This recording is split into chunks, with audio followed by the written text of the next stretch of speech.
Pak Iwang, perkenalkan nama saya Joshua Saragi dengan NIM 11S23028. Di sini aku akan menjelaskan praktikum kita yang keempat. Nah, saya langsung share screen saja. Nah, pertama kita lihat praktikum kita yang keempat ini. Ini berjudul Stack dan Queue. Nah, di sini tujuannya adalah ini, mahasiswa mampu memahami dan mengimplementasikan Stack dan Queue pada bahasa pemrograman Java. Lalu di sini kita diberikan aktivitas praktikumnya, yaitu stacknya, intro, konstruktor. Lalu kita disuruh ngerjain latihan-latihannya. Lalu selanjutnya kita disuruh juga Q-nya. Nah, lalu kita di sini diberikan studi kasus, yaitu yang pertama reverse string, yang kedua parentis balance, yang ketiga sort. Lalu ini tadi untuk stack ya. Lalu untuk Q-nya ini ya stack to Q, map in Q. Lalu kita menghitung BO-nya. Lalu kita masuk saja ke penjelasan code-nya. Nah, pada code saya kali ini, step pertama ini seperti biasa, ini package-nya ini berarti dia menunjukkan bahwa dari folder Dell EFS 23028. Lalu di sini kita masuk ke import import Java util link list. Nah, di sini mengizinkan pengguna link list dan pengguna stack untuk dia jadi link list dan stack ini dia diimpor dari Java-nya, dari perpustakaannya. Lalu kita masuk ke public class queue. Nah, di sini kelas queue ini adalah kelas utama yang merepresentasikan struktur data queue. Nah, di sini node first, last, dan length ini first ini adalah first ini menunjukkan elemen pertama, sementara last ini menunjukkan elemen terakhir, lalu length ini menunjukkan berapa jumlah elemennya. Lalu kelas node ini, nah di sini nodenya ini adalah struktur simpul dalam queue. Nah, di sini ada value, value ini nilai yang disimpan. Next ini penunjuk ke node berikutnya, lalu di sini ada konstruktor ini node interject value dan di sini untuk membuat node baru dengan nilai tertentu. Nah, di sini kita masuk ke queue. Nah, di sini ini membuat antrian kosong ya. Firstnya nol, nol, lastnya nol, dan lengthnya nol. Lalu di sini kita masuk ke public queue, queue. Nah, di sini public queue ini di sini membuat antrian berisi satu elemen. Di sini firstnya new node dan lastnya new node. Lalu panjangin nilainya satu. Lalu kita masukkan ke public void. Nah, public void-nya ini menampilkan seluruh isi queue dari depan ke belakang. Lalu kita masukkan ke ini get first, get last, dan get length ini menampilkan elemen pertama. Ini get first, get last, ini terakhir, dan ini jumlah elemennya. Lalu di sini NQ ini kita menambah elemen baru ke akhir antrian. Nah, di sini if-nya length yang sama dengan 0, maka first-nya new node dan last-nya new node. Tapi jika salah, maka last next-nya new node dan last-nya new.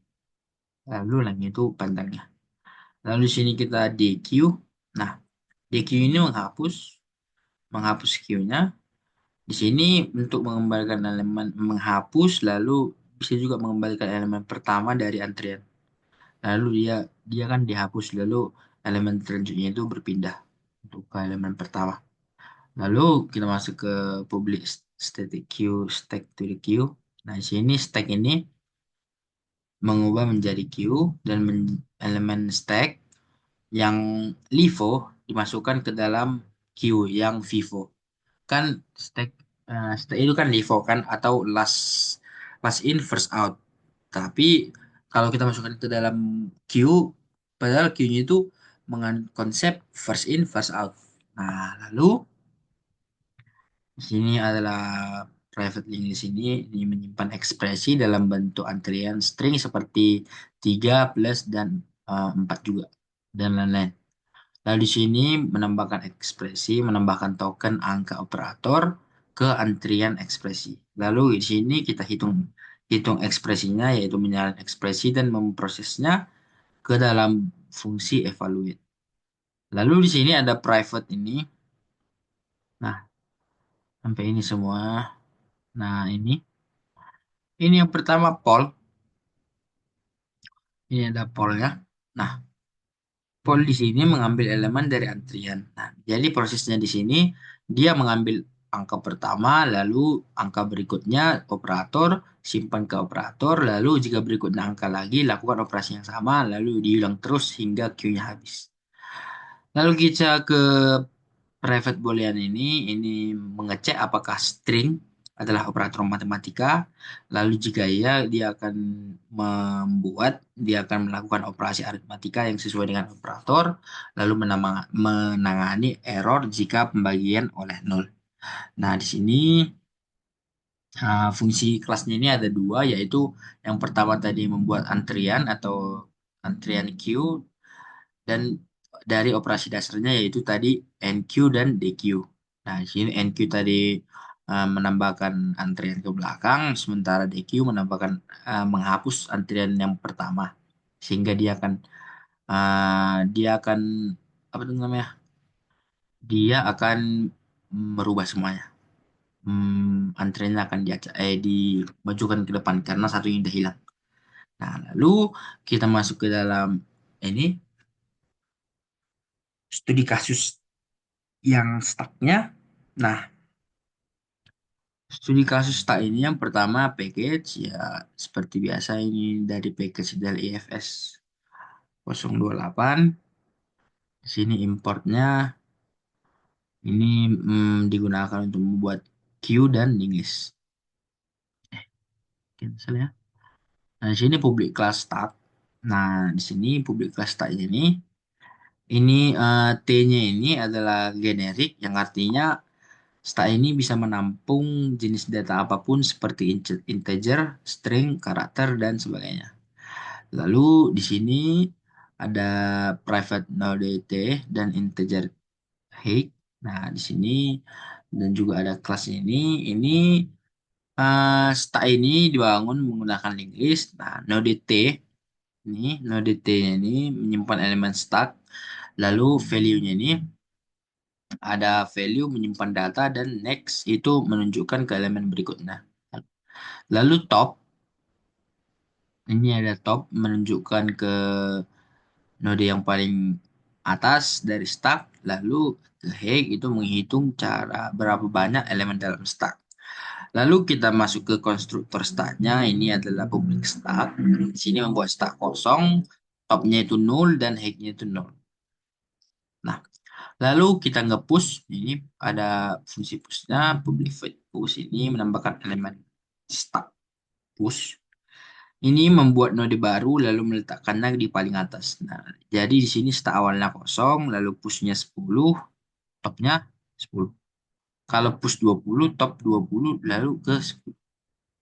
Lalu di sini ada juga tadi menambahkan, ini ada menghapus ya, ngepop.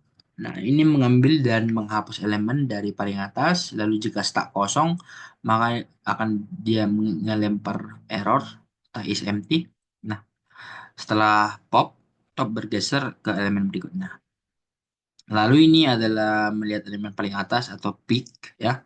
Ini mengembalikan nilai di atas tanpa menghapusnya jika stack kosong hasilnya nol. Lalu ke public boolean is empty. Nah, di sini mengecek apakah hignya nol. Berarti kalau hignya nol itu stacknya kosong. Lalu kita ngeprint, print stack. Nah, di sini mulai dari top, cetak isi satu persatu hingga habis. Lalu outputnya ditampilkan dari atas ke bawah. Lalu kita ke sort. Nah, ini public void sort ini menggunakan isi stack untuk stack tambahan atau temp stack kalau yang di sini ya, temp stack. Nah, di sini bisa dibandingkan dari cache ke comparable. Comparable lah. Nah, di sini langkah-langkahnya pertama yang ambil salah satu dari stack utama atau pop. Nah, ini disisipkan temstack di dalam urutannya menaik, lalu setelah itu, setelah selesai, pindahkan kembali ke stack utama. Lalu yang ada reverse string. Nah, ini membalik stringnya. Nah, di sini tujuannya membalik urutan huruf dalam sebuah string. Nah, di sini kita kalau kita inputnya halo, jadi dia ngestak jadi HALO baru diolah di reverse ya, jadi olah. Lalu kita masuk ke is balance. Ini. Nah, is balance parenthesis. Nah, di sini cek kurung simbang. Nah, di sini ngecek apakah tanda kurung buka dan tanda kurung tutup jumlahnya simbang atau jumlahnya benar. Nah, lalu jadi kalau misalnya dua tanda bukanya harus dua tanda tutup kurungnya. Kalau tiga harus tiga. Walaupun tidak secara berurutan harus buka lalu dikurung ya, bisa juga kan buka-buka kurung kurung atau buka-buka-buka kurung buka. Lalu nanti kan lawannya kurung buka kurung kurung kurung. Nah, selama buka kurungnya masih sama, itu tidak akan itu masih is balance ya, simbang, partensis. Lalu kita masuk ke public stack queue ini. Ini mengubah stack menjadi queue. Tujuannya ini memindahkan isi stack ke queue. Nah, queue itu kan FIFO kan, sementara stack itu LIFO. Nah, isi langkahnya mengambil semua dari stack utama lalu memasukkan ke time stack. Nah, jadi dibalik dia kan. Baru time stacknya itu dipindahkan ke queue. Nah, di sini fungsi-fungsinya di sini ada push atau pop. Ini menambah atau menghapus elemen dari data stack. Ada pick dan is empty. Picknya itu melihat elemen yang paling atas dan is empty itu mengecek apakah kosong. Lalu print stack ini menampilkan isi stack. Sortnya urutan elemen. Reversing membalikkan string dengan bantuan stack. Lalu is balance parentis. Cek keseimbangan tanda kurung. Lalu stack to the queue konversi stack ke antrian queue. Nah, mungkin cukup sekian dari penjelasan saya pada praktikum keempat ini. Terima kasih.